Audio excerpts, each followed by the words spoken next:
The North Carolina ninth District new election is getting very, very interesting. I'll quickly catch you up if you haven't been following this. So, in November of 2018, one of the 435 districts that was up for re-election was North Carolina's ninth District. And that was ultimately a face-off between Republican Mark Harris and Democrat Dan McCready. Mark Harris, the Republican, supposedly won by 905 votes. Very, very close race. But then we very quickly found out about massive, massive election fraud. Once again, I know I'm a broken record on this. In-person voter fraud, not a problem, even though Republicans claim it is. Election fraud, including voter suppression, but also what took place in North Carolina's ninth District, that's the actual problem. And what happened in that ninth District race is that a well-known Republican operative, whose name escapes me, McCrae Dowless Jr., I think it is, F. McCrae, M. McCrae Dowless Jr. Anyway, Dowless Jr.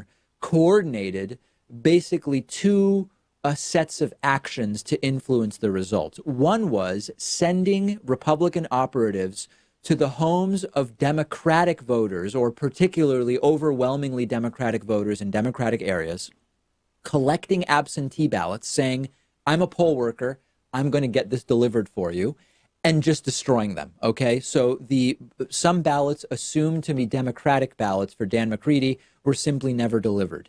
The other side of this scam was showing up and collecting uncompleted absentee ballots and filling them in for the Republican Mark Harris. Absolute horrible, horrible crimes, disenfranchisement, an attack on the basic democratic institutions of our country. People should go to prison. I don't know if they will, but it was bad enough that a new election was ordered. I told you when I first reported this, I don't know if Mark Harris is going to run. This is not just an automatic redo of the November election with the same candidates. This is a special election. And Mark Harris might choose to run. He might choose not to run. And indeed, Mark Harris has announced he's not even going to be running in the redo or not redo, the new election in North Carolina's ninth District. He says that the reason is poor health. That may be true. It may be that he realizes that this is completely shameful and he doesn't want to show his face. It may be that he's been advised that he's simply not going to win.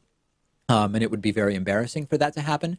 So he's not running. But you know what he is doing? Endorsing the Union County Commissioner named Stoney Rushing, who is a big Confederate booster, a lover of the slave-owning South of the Civil War. So the good news is this guy Rushing is basically unknown and should lose, and it should add yet another seat for Democrats in the House in what was a big takeover of the House of Representatives for Democrats in the midterms. That's the good news. This Rushing guy probably is not going to win. The only small thing that this Rushing guy is known for is fighting for Confederate symbols. Quite a guy, right? The backstory on this is that some Confederate flags appeared on an old county courthouse in North Carolina, and later those Confederate flags were removed. This county commissioner, Stoney Rushing, said the Confederate flag should be flown at the courthouse. He obviously owns a firing range. Here's a picture with a gun supporting the Second Amendment like a boss, as his ad says. His firing range has a newsletter, and a few years ago, the newsletter joked about the death of a black man in Florida named Rudy Eugene. You might remember this is the infamous bath salts case. Rudy Eugene was killed by a police officer while he was high on bath salts, and he has also put out photoshopped images of Barack Obama and Al Sharpton. He's a real piece of work and exactly what we would expect, a straight-up caricature of the racist, ignorant Republicans who missed the days before the Civil War. But he actually has a chance of winning. The upside here, Pat, is it's unlikely he would win. The downside is that special elections often have very low turnout. If people don't even understand what's going on or when it's happening or why it's taking place, this is a guy who could actually end up winning. It's unlikely, but everybody has to vote, and special election turnout is always a real concern. Yeah, I'm hoping that Stoney Rushing comes in second place, as did the Confederates in the Civil War. But you never know. People do have to go out and vote. And I am kind of worried that people in North Carolina in this district will view him as so crazy that it's not even necessary to go out and support the Democrat. Like the Democrat's going to be a shoo-in. You never know, especially with special elections, as you point out. Yep. So everybody's got to vote. And then, by the way, notice that completely gone or never even really present in the discussions about this is the idea of Mark Harris or the Republican operative being charged criminally. It's going to be difficult with Mark Harris. He's claiming he didn't know anything about what these Republican operatives were doing.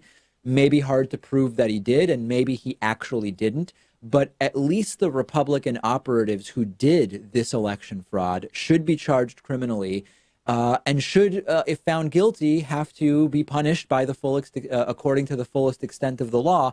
How much did any of them know as they were doing it? We don't exactly know, but someone needs to be punished for this. The same way that when Republicans try to prove how easy it is to do in-person voter fraud and they get caught and the book is thrown at them, rightly so, the people that committed this attack on the democratic systems and participated in this disenfranchisement, they need to be held accountable. And hopefully, at least the Republican operative who spearheaded this is going to face charges. I'm not holding my breath. And the most likely scenario is Mark Harris isn't running. He's not going to be seated in the House of Representatives. Everybody's going to hope that this is just all completely forgotten. And that actually is arguably the biggest miscarriage of justice here. People need to face the consequences for what they've done.